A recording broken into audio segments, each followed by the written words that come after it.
Il y a une intention positive dans chaque comportement. Ça, c'est un présupposé de la PNL, un présupposé clé dans notre manière de communiquer.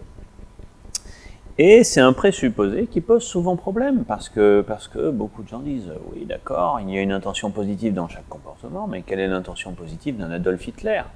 Quelle est l'intention positive d'un tyran ?» Au-delà de cette réflexion globale sur l'intention positive du tyran, il y a aussi une autre réflexion.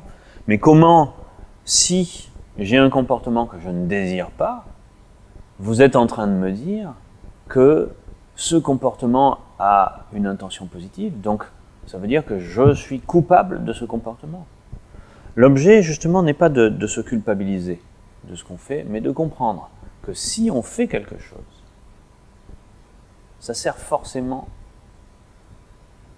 à un objectif. Voilà.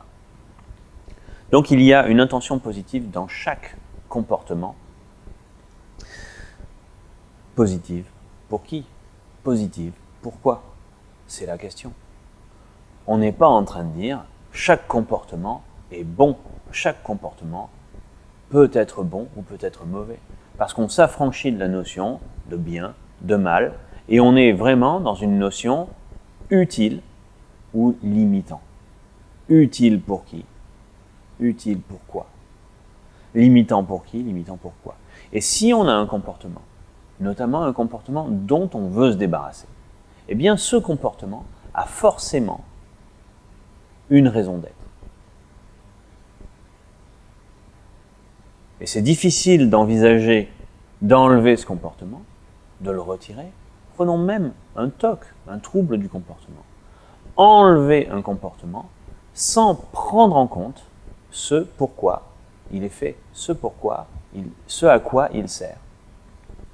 Donc le fait de prendre systématiquement en compte l'intention positive du comportement, ça va permettre, par exemple, de trouver d'autres manières de répondre à cette intention positive.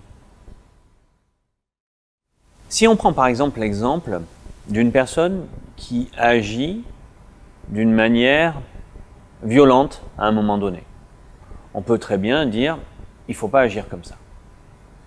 C'est une manière de prendre en compte son interlocuteur. Dans le cadre, par exemple, d'une négociation ou dans le cadre de médiation, on peut se dire la violence, c'est pas bon, le calme et l'échange, c'est bon. À partir de ce moment-là, on n'est plus en train de pratiquer la PNL. Si on le prend dans le cadre des présupposés, il y a quelqu'un qui a un comportement violent, on va s'interroger à quoi va lui servir ce comportement violent. Après, on va travailler peut-être à l'aider à imaginer d'autres choix possibles pour satisfaire cette intention positive.